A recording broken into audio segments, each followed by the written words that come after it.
winner would likelihood be a #1 overall seed for our elimination rounds. And I suspect this matchup is not very good for Dredge, but we shall see. I don't think there's enough disruption here. But they're faster. Is it faster? The Painter deck's like turn 3-ish, right? With no... When you're blue-red, you're a little bit slower because you have intuition and some stuff. So I think that Hepola actually has the opportunity to just kind of overpower Jesse, though, to be fair, he does have the ability to interact with him because he has Force of Will, where other Painter decks would not. Well, we shall see. It's a Faithless Looting. Jesse wants to take a look at this card. It is, of course, draw 2. Counter it. Discard 2. Counter it. I would. That's a good place to start. Counter it. If you know you're playing a stretch, I would counter it. Yeah. Don't let him get stuff in their graveyard. That's the trick. He's not going to cast another spell. You got to counter it. Well, if there's Force Will, so he will take your advice. See if there's a Lion's Eye Diamond hanging out potentially. Doesn't look like it.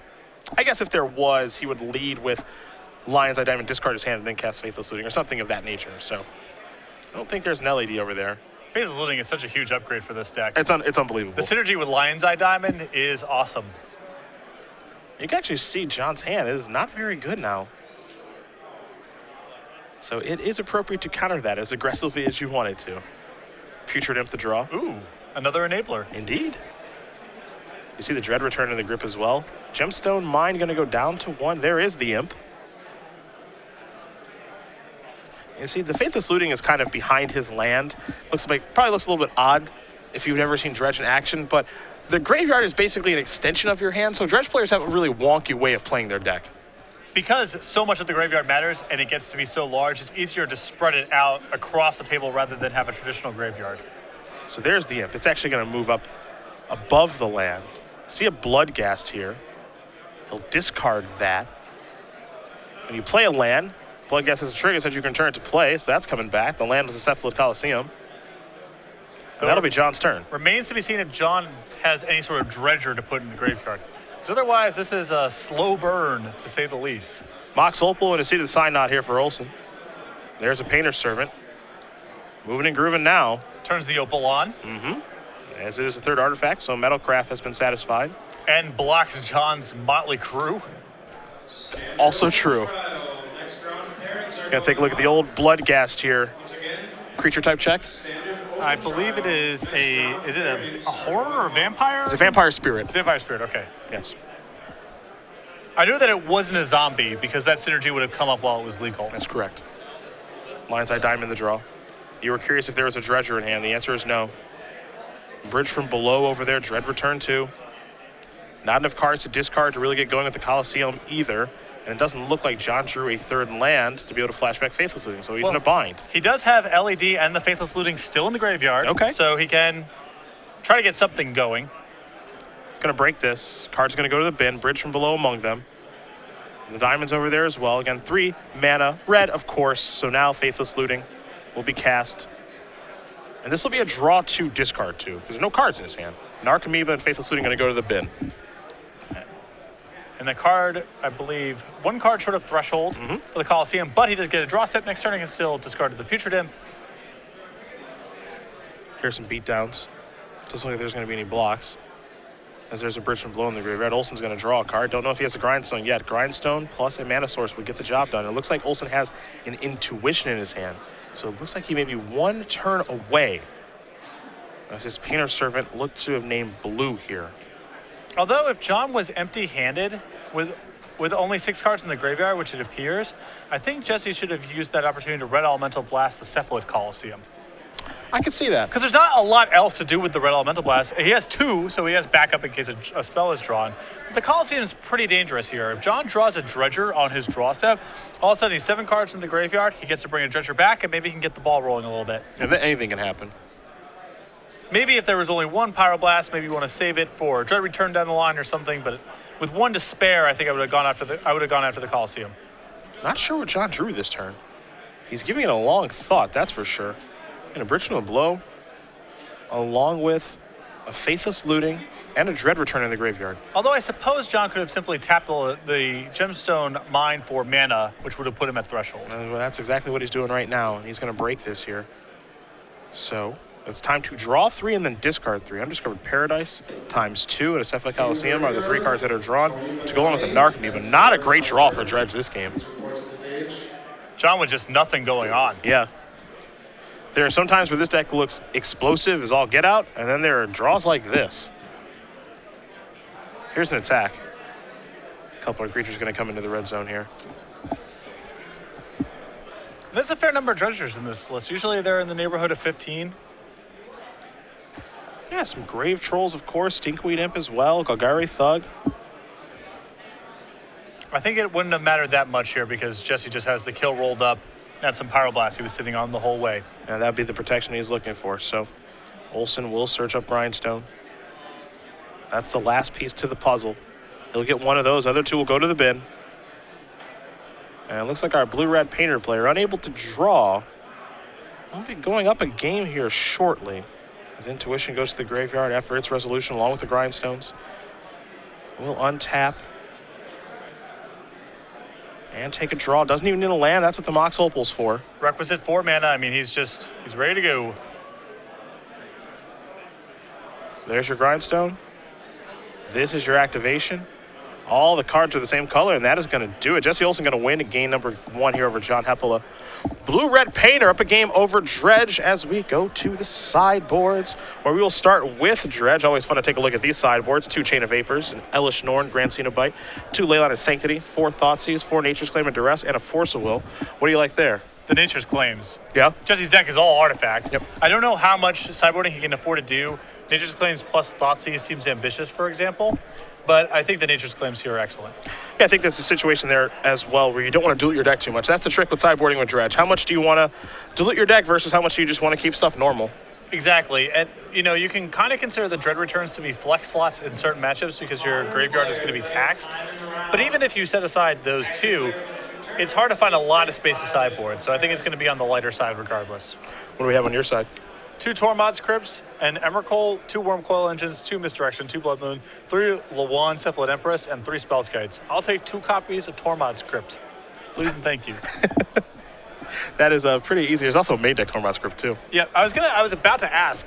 I'm a little surprised to only see 1, 2 rather, because he has Intuition. But if he has 1 in the main deck, then 2 in the sideboard makes a lot of sense. Does make a lot of sense. It has the ability to Intuition for it. A little bit of hate against old Treasure Cruise. Yep. Not much of a surprise there, I think. Sooner rather than later, and I think the culmination is really going to be Grand Prix New Jersey. That's when we're going to see players with a lot of Treasure Cruise decks, of course, and some hate for Treasure Cruise too. I agree with you that seems like that's the tournament that's going to be the tipping point. Yep. Where people will have a lot of Treasure Cruises and you'll have an advanced prepared field that will also be ready with their hate cards. Like Gadok Teague, like Spirit of the Labyrinth, a variety of cards. Maybe a Maverick Resurgence. Yeah, not to say that it can't happen in Oakland next week or Columbus the week after that, but it feels like everyone might be hiding their tech for New Jersey. Well, it's just going to be a lot more people, and generally speaking, Grand Prix will have a slightly more experienced field than the Opens. And I do think that the results from Oakland and Columbus and this tournament are only going to confirm that people need to be responding to Treasure Cruise. We're 2 for 2 so far in televised Opens, with Treasure Cruise winning. It would not surprise me if we were something like 4 for 5 going into the Grand Prix. It would not surprise me one bit. Yep. Not at all. It's a very, very powerful card, so we'll see what does happen here over the next couple of weeks here in the Open Series, but certainly this weekend as well, as we are 1 round away from our elimination rounds. And I talked to Shrout last round when he was in the booth, and he said, yeah, well, they're at the top tables. They're cruising for a bruise at the top tables. We'll see him later this evening. But one of these two should speed up our top 8 a little bit at least. A little bit. No messing around here. Olson has looked impressive so far with this painter deck. I am a big fan of Blue-Red Painter because of Transmute Artifact. Anytime you can get a card from actual antiquities into the feature match area, it makes me feel like Legacy is a robust, nostalgic format. It's doing what it's supposed to do.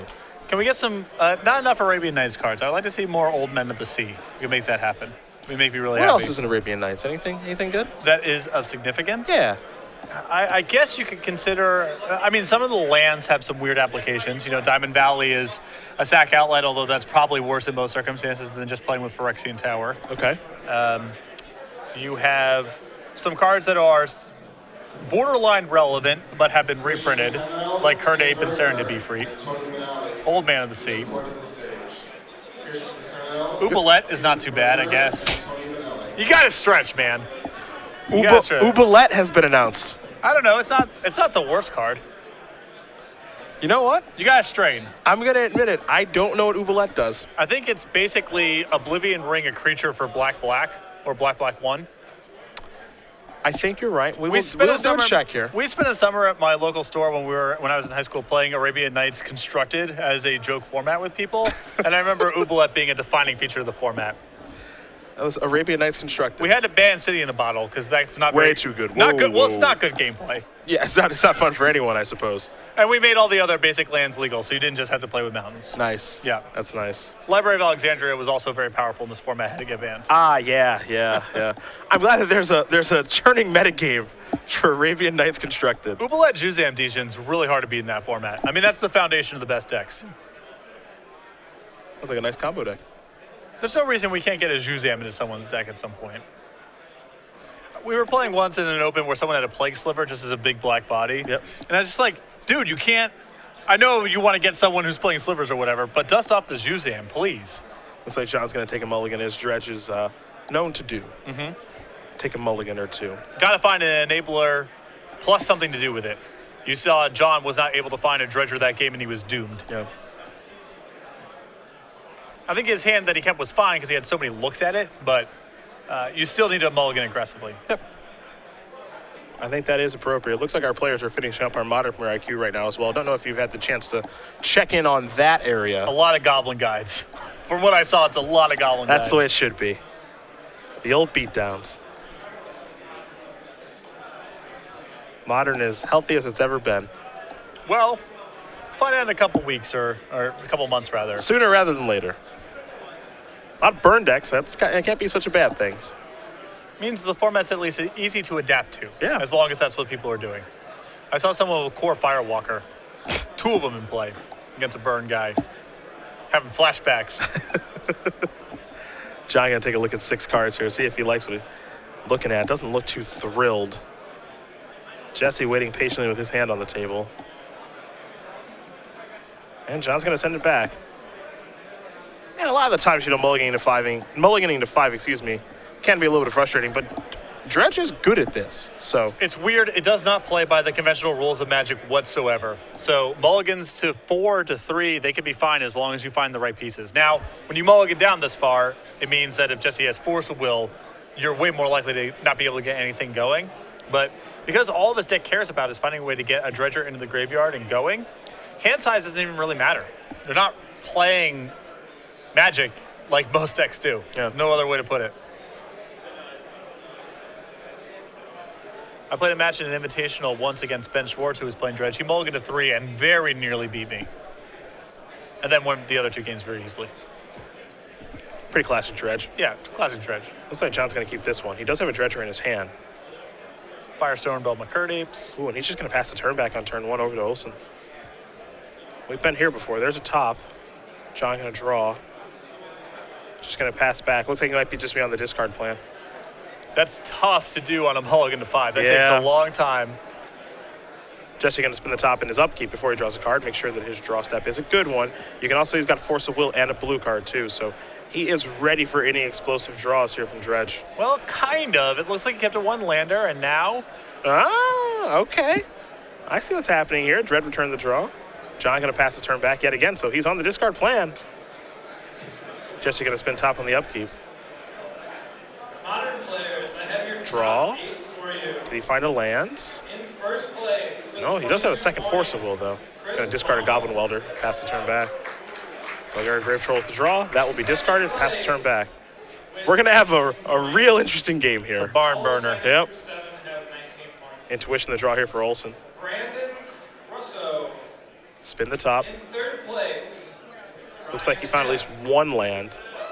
It looks like there's a Tarn and a C to the side nod, In so. fourth place, Mitch Andrews. Is it time to draw and play a land? Aaron Lewis.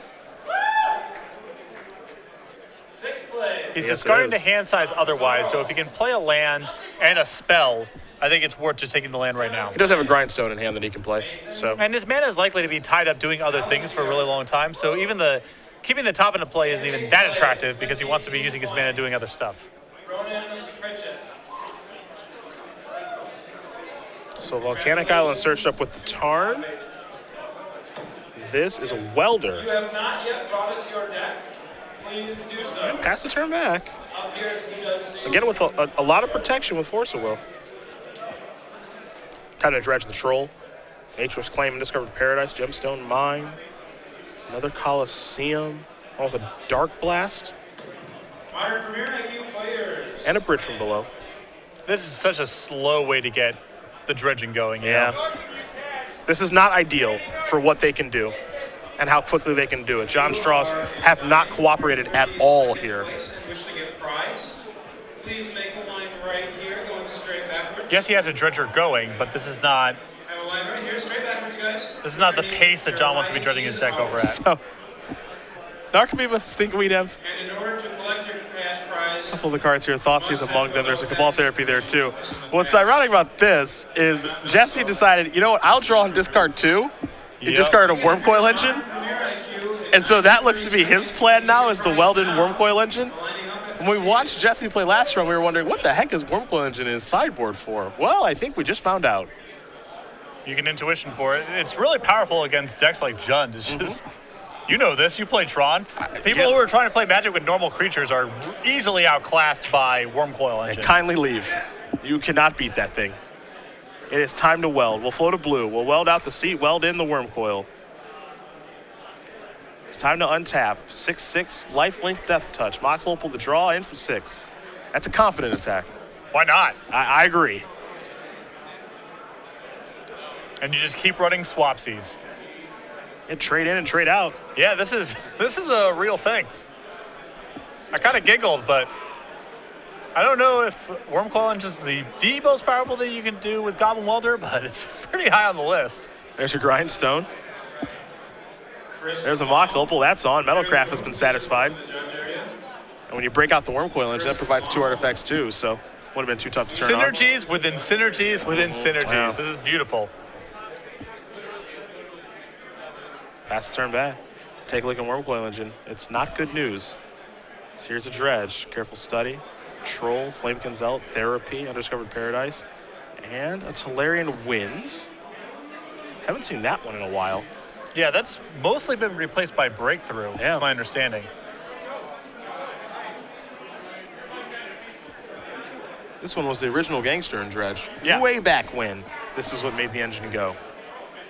Narcomoeba feeling it. Boom. Into the red zone. Olson going to go down to 24. John looks like he may flashback Cabal Therapy. We'll see if he's going to name anything here. There's a zombie token. Here's a Forcible removing Intuition, so that's not resolving. Absolutely not, says Jesse Olson. Gonna sacrifice this zombie. Flashback Cabal Therapy. Looks like this will resolve, and we'll see what this names. Looks like Painter Servant is the choice, and that's going to get taken care of. Well, Painter Servant is an odd choice here because that means that Jesse just gets to put it straight into play through the Welder. Yep. He's sacrificing that Wormcoil regardless. Hey, you get to trade in the Wormcoil for Painter Servant. Yeah, this is Yeah, good news for Jesse, actually. I mean, he still needs another mana, but Well, thankfully he has to see the sign on the graveyard to weld in. yeah, you can float. Yep. And there you go. We don't have Wormcoil tokens. What kind of operation is this? Yeah, I don't know. Oh, Oh, there never they are. mind. There they are. They're signed by you. Well, that's neat. That's pretty neat. Take a draw. I didn't set this up this way, I swear. I know people are giving This me is suspicious. People are giving me dirty looks at home. I didn't set this up this way. Float. Activate. Sacrifice this Mox Opal. Get my seat of the side out back. Activate the Grindstone. That is going to do it. Jesse Olson with Blue-Red Painter moves on to 8-1. He wins this match for top 8, and there's a very realistic chance that he is our #1 overall seed here with Blue-Red Painter. John could just not get anything going. Nothing more to be said. Just 2 bad dredge draws. Happens sometimes. Yeah, unfortunately, it's a bad time for it to happen, John, where you can't draw in the top 8 and it happens to get into the elimination rounds. But, you know, that's kind of what you sign up for when you play Dredge. Sometimes your deck just does not cooperate. And I still don't know what to think of the matchup after watching those 2 games. I thought that things were going to be okay for Blue-Red Painter here, but John's draws being what they were, it's hard to draw any conclusions from it. And to be fair on Jesse's side, he definitely did have some hate. Has Forceful to protect.